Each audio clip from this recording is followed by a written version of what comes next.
Bueno, pues buenas tardes una vez más. Y yo creo que no hubiéramos tenido un final de ponencias estupendo con la ponencia de Enrique Rojas, porque nada más bonito que tener la felicidad como proyecto de futuro. Pero, como muy bien ha dicho Paco, hemos querido que terminásemos la última ponencia de este congreso como una especie de ponencia cierre, donde hiciéramos una declaración de intenciones que intente ir un poco más lejos de lo que han sido propuestas concretas, sugerencias concretas, ideas concretas que se han dado en el Congreso. La verdad es que se titula Hablemos de valores. Después de estar en el Congreso, seguramente ustedes dirán, o me podrán decir, más bien volvamos a hablar de valores, porque yo creo que durante este Congreso el concepto más repetido ha sido precisamente el concepto de los valores, seguramente por la gran preocupación que hoy existe en el mundo empresarial, en el mundo político, en las sociedades sobre este tema de los valores. Yo creo que todos sacamos la conclusión en el Congreso de que la crisis la vamos a superar. No sabemos cuándo. El profesor Donge nos dijo, sean ustedes pacientes, esto va para largo. Otros nos dicen que más temprano, ojalá que sea más temprano que nunca. Lo que no está tan claro es si de verdad vamos a ser capaces de reconstruir, de si verdad vamos a ser capaces de regenerar la escala de valores que tan decisivamente ha contribuido a meternos en esta depresión. Y yo creo que nos tenemos que hacer algunas preguntas. Ayer Elena Herrero nos decía, bueno, esto de los ciclos económicos será una maldición bíblica. Yo creo que hay que preguntarse si de verdad han tenido un papel determinante los valores morales en la llegada de esta crisis o no lo han tenido. O dicho de otra manera, si es posible que una regeneración moral nos ayude no solo a salir de esta situación, sino a contribuir a construir realmente una sociedad más justa. Pues un poco en la línea de lo que decía Elena, yo creo que efectivamente no se pueden achacar a un mal divino los ciclos económicos. Los economistas, cuando explican los ciclos, después pues la serie histórica de los ciclos, pues efectivamente se ven los ciclos y se ve la crisis que nace finales del 2007-2008. Y hay razones económicas, sin duda, pero también hay actuaciones inadecuadas de la mano del hombre. La crisis crece y nace de lo económico, pero también de la pérdida de valores. Lo mismo que ocurrió en la crisis del 29, en la Gran Depresión. No sé si recuerdan que se produjeron una serie de fenómenos especulativos tremendos. Por ejemplo, allí hubo un famoso italiano, Ponzi, al que luego emuló el señor Madoff, que se le ocurrió pues, que Florida tenía una serie de territorios que eran pantanos fundamentalmente y lo que hizo era simplemente parcelar esos pantanos y dedicarse en Florida a vender parcelas de esos pantanos, generando valor y transmitiéndolos durante pues, casi 20 veces. En aquella época, que Florida no era nada, porque era el año 29, había 20.000 agentes inmobiliarios en Florida. Imagínense ustedes lo que fue eso. Luego Madoff pues, seguramente lo optimizó. La vinculación de la crisis pues, está en lo económico, pero todos hemos oído que la contaminación que se produce al resto del mundo se produce por las famosas hipotecas subprime, al resto del sistema financiero. ¿Y qué ocurrió? Pues simplemente que a unos banqueros de inversión se les ocurrió, pues hagamos un producto, hacemos un derivado en el cual ponemos un poquitín de hipoteca basura que sabemos que en la vida se van a cobrar, otra que es medio basura y otra buena pues para darle un perfil de honorabilidad al producto. Y encima consiguen que las agencias de rating les den rating y encima consiguen venderlo y lanzarlo a todo el sistema financiero. Pues todo eso luego al final tiene los problemas que todos conocemos. En definitiva, hay hay claros principios de codicia, claros principios de avaricia y que suponen falta de principios éticos. Lo mismo que ocurrió en los años 80, cuando ustedes recuerdan la crisis de los saving banks americanos, donde a un banco, Salomon Brothers, pues se le ocurrió comprar los bancos y hacer también otro empaquetamiento. Aquello terminó con la desaparición de Salomon Brothers. O fijémonos, no vayamos tan lejos, la propia Europa. En el año 90, en el euro entran, si recuerdan ustedes, perdón, en los años 90, entran 11 países que cumplían las condiciones. Solo hay un país que no entra y que entra un año más tarde, pero porque falsea las cuentas. Ese país, precisamente, es Grecia. ¿Qué ha pasado? Todo se ha basado en una mentira.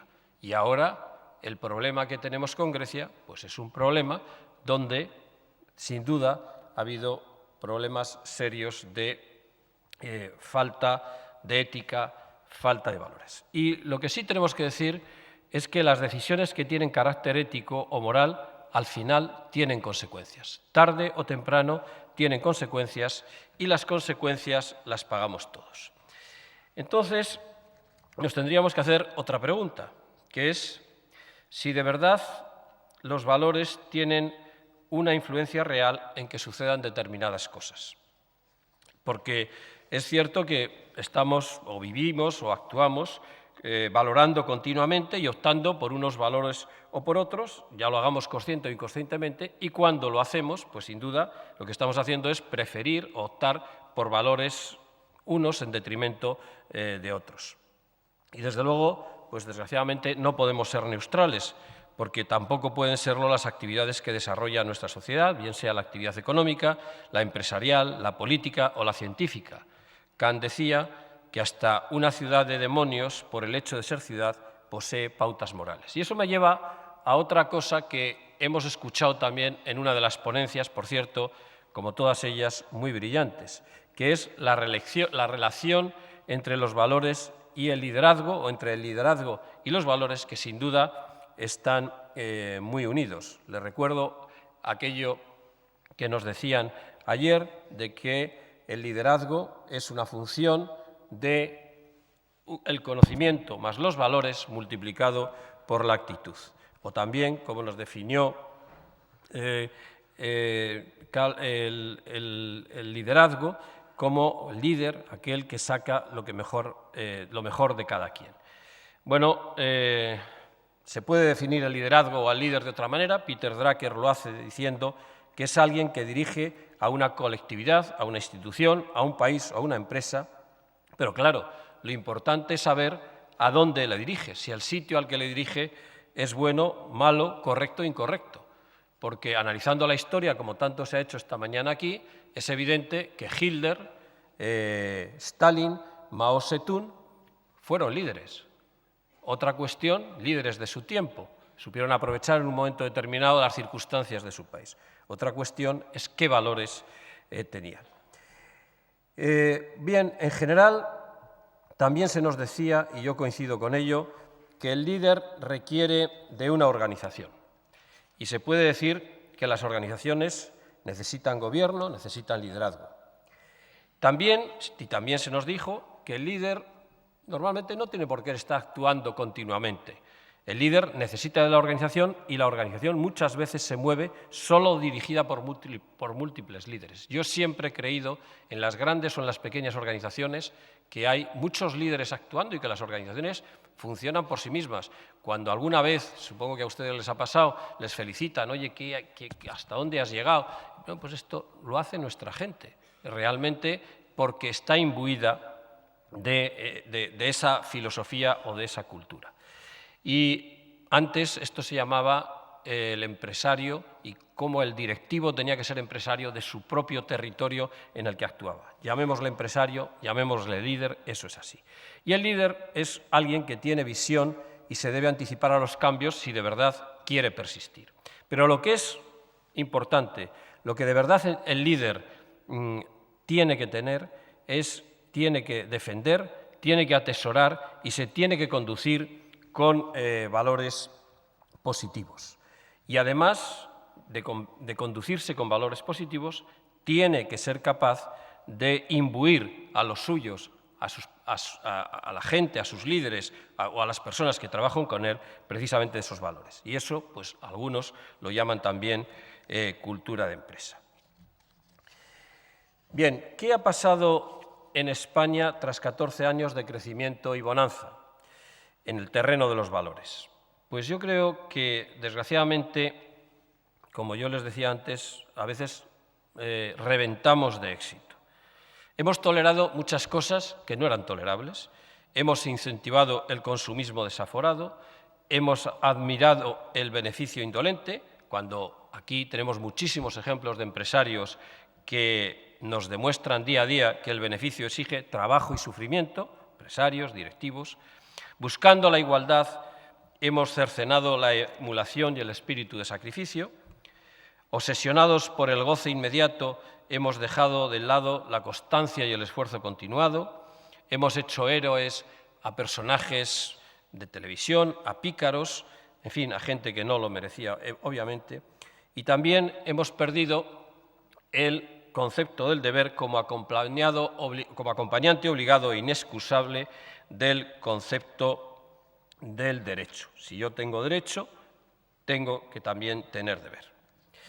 Entonces, la otra pregunta que nos debemos de hacer es si podemos nosotros hacer algo en las empresas para cambiar este panorama. Al menos en el territorio en el que nosotros nos movemos, o como yo les decía el primer día delante del presidente Rajoy, aquí no hemos venido a decir qué tiene que hacer el Gobierno, qué tienen que hacer los demás, qué tenemos que hacer nosotros. En definitiva, tendríamos que preguntarnos si de verdad los comportamientos éticos en la empresa al final dan resultado. Bueno, pues yo creo que los comportamientos éticos en la empresa dan resultado, pero para eso yo creo que necesitamos un liderazgo un poco distinto.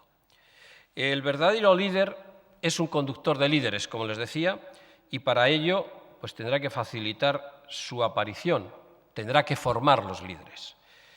No es solo líder el que busca el éxito personal, sino el éxito de la empresa común que dirige en un momento dado, lo que incluye pues, a todos los que le rodean. Y también en la vida diaria hay líderes anónimos y la capacidad, a veces fuera de lo común que tienen algunas personas, demuestran que se puede ser un gran líder teniendo actitudes humildes y no siendo soberbio. ¿Qué valores tiene el liderazgo? Pues lo hemos dicho muchas veces. ¿O qué valores debería tener este liderazgo distinto? Ser honrado consigo mismo y con los demás y tener preocupación por el bien común, que en definitiva es el bien de tu empresa. Ser una persona íntegra, tener la sabiduría de saber lo que hay que hacer y hacerlo con sinceridad, pues la mentira conduce al desastre. ¿Cuántos ejemplos tenemos de que al final la mentira pues termina arruinando muchas cosas? Tener respeto por los demás, tener palabra, cumplir los compromisos y ser leal. Y la lealtad es una lealtad hacia arriba, pero la lealtad también es hacia abajo. Ser generoso, con nobleza, aplicando la justicia y sabiendo perdonar los fallos. Eso que nos decía el embajador de Israel, si uno quiere innovar, tiene que aceptar el fracaso. Ser confiable, ser fiel a los principios, no ver todo relativo. En muchos casos, la relatividad de las cosas pues, hace que no seamos rígidos. Y no digo que haya que ser rígidos, hay que ser flexibles, pero en principios hay que aplicar los principios. Y, por supuesto, no cabe duda, tener carácter para decidir lo que hay que hacer con responsabilidad de los propios actos. Y yo creo que esa pregunta de si los comportamientos éticos en la empresa al final dan resultado, pues hay múltiples estudios que dicen que sí. Y seguro que ustedes han visto alguno, yo me refiero o he visto uno que se hizo en el año 2004, es decir, hace tiempo. Este tema de los valores y de la ética no es un tema nuevo, se hizo por Booz Allen and Hamilton y el Aspen Institute en 30 países y a ejecutivos de 365 empresas, y el resultado se lo leo muy rápido. El 90% de las empresas dijeron que el comportamiento ético es fundamental para el negocio tanto en los clientes como en los empleados. Los valores de la empresa son fundamentales para retener al personal más valioso para atraer a los mejores, lo que aumenta la responsabilidad social corporativa. Si queremos desarrollar talento o tenemos instrumentos para atraer el talento, o será difícil. ¿Será preciso desarrollar un método para medir el retorno de valores? Pues a lo mejor merece la pena, o por lo menos hacer un reanálisis de si los valores que tienen sus empresas son los valores que hoy tenemos que tener en este mundo actual. Las empresas de mayor éxito conectan organizativamente valores y operaciones, y aunque el factor cultural influye en el entendimiento de qué son valores, hay unos que son generalmente reconocidos, a los que me he referido: lealtad, respeto, sentido común. Y una empresa donde sus directivos practican y viven sus postulados éticos es una empresa de éxito. Bien, pues dicho eso, y un poco por intentar hacer esa declaración de principios, me gustaría darles un breve decálogo, o quizás 9 principios que podrían sernos de valor a todos y que, desde luego, desde APD vamos a intentar fomentar y vamos a intentar empujar. Ustedes saben que APD tiene una jornada sobre ética y liderazgo, sobre liderazgo y valores, por cierto, de gran éxito. Y a mí me parece que una organización como nosotros, que al final son ustedes, es una asociación de 3.500 empresas de este país, muy importantes, medianas, grandes, pequeñas, somos las que tenemos que empujar estas ideas. Bueno, decía Kofi Annan que debemos de unir el poder de los mercados con la autoridad de las ideas universales y que debemos reconciliar las fuerzas creadoras de la empresa privada con las necesidades de los menos aventajados y con las exigencias de las generaciones futuras. Pero, ¿por dónde empezar? Pues, por ejemplo, en primer lugar, restaurando la confianza y la reputación empresarial. Lo que le decíamos al presidente, una sociedad que no respeta un elemento tan importante como el empresario, que es el que crea valor, el que genera riqueza, va mal. En segundo lugar, castigando la falta de profesionalidad por parte de quienes actúen por incentivos perversos y no por valores de su profesión. Estamos hartos de ver todos estos, digamos, analistas o financieros de última hora que simplemente se fijan en el resultado de pasado mañana, no dándose cuenta cómo la empresa, como ayer muy bien se decía, entre sus valores y entre sus objetivos tiene que tener la importancia de la permanencia, los planes a largo plazo, aunque a corto plazo a lo mejor no des resultado. Si tú solo te fijas en el retorno de que vendiendo esa acción tú te vas a llevar una prima o te vas a llevar un objetivo, evidentemente cuando actúes vas a actuar distorsionadamente. ¿Qué no decir en otros tipos de cosas que se pueden dar en la empresa? Por lo tanto, ninguna piedad para apartar de nuestras organizaciones a las manzanas podridas. También ejemplificando la austeridad. La austeridad es muy importante. Decía ahora hace un ratito Josep Piqué que en una cumbre bilateral que tuvieron con Alemania, el canciller Kohl a un grupo de ellos los llevó para decirles que les quería enseñar el despacho de Adenauer. Y el despacho de Adenauer era un despacho pequeñito, con una mesa, una silla, una cosa muy simple. Los grandes líderes, los grandes impulsores seguramente se manifiestan con austeridad. Y es que el tema de la austeridad tiene su importancia, porque si en las empresas no cuidamos, hacemos cosas que están en el borde de la llanta, es decir, yo a esto les invito, pero es que estoy invitando a un par de amigos, pero bueno, no, esas cosas no se pueden hacer. Hay que saber separar y, por lo tanto, hay que mantenerse en la austeridad, porque si no, ¿cómo vas a pedir que se usen los recursos escasos eficientemente? Es que es imposible. También ayudando a los más jóvenes a construir su autonomía moral, a convencerles de que hay valores que es necesario encarnar en la vida cotidiana. Es verdad que tenemos, y lo hemos dicho, generaciones tremendamente preparadas. Es verdad que tenemos mucho talento, pero cuando esa gente se incorpora a nuestras empresas, pues a veces, teniendo gran talento, no estamos seguros de que tiene los valores que uno quiere que tenga y, por lo tanto, educarles es importante. Hay que construir y hay que educar el talento. También promoviendo la tolerancia, vinculado al tema del fracaso, diciendo la verdad. Lo decía antes cuando hablaba del nuevo liderazgo, porque desgraciadamente muchas veces se ha convertido en costumbre por parte de demasiados colectivos ocultar lo que pasa, perjudicando así a muchísima gente. Pero estamos exigiendo a los políticos que digan la verdad y los empresarios, lo que decimos en privado, no nos atrevemos a decirlo en público. Lo que Ignacio Camuñas decía, la sociedad civil, este es un país, yo no he visto un país como este donde se sea tan lábil con el poder, digamos, político. Yo tengo experiencia en Chile, y desde luego Chile ha salido de una dictadura no hace mucho tiempo, y ahí hay una separación, pero fundamental, y los empresarios, en público, en privado, no sé qué, le dicen, les cantan la 40 y no pasa nada, y no hay represalias. Y sin embargo aquí, en este país, no sé si es por digamos, la cultura administrativa de nuestro país, por la historia, por lo que sea, tenemos un miedo, y claro, cuando uno ve que determinados líderes empresariales no son capaces de darle con educación y con criterio el sentido a las cosas, y que al revés lo que están haciendo es ser lábiles con el poder porque da la impresión que con eso no van a tener represalias, pues mal asunto. ¿Qué decir de determinadas regiones, autonomías, que te sientas en una mesa y te dicen, no, es que nos dicen que nos callemos? Oiga usted, pero ¿cómo que se callen?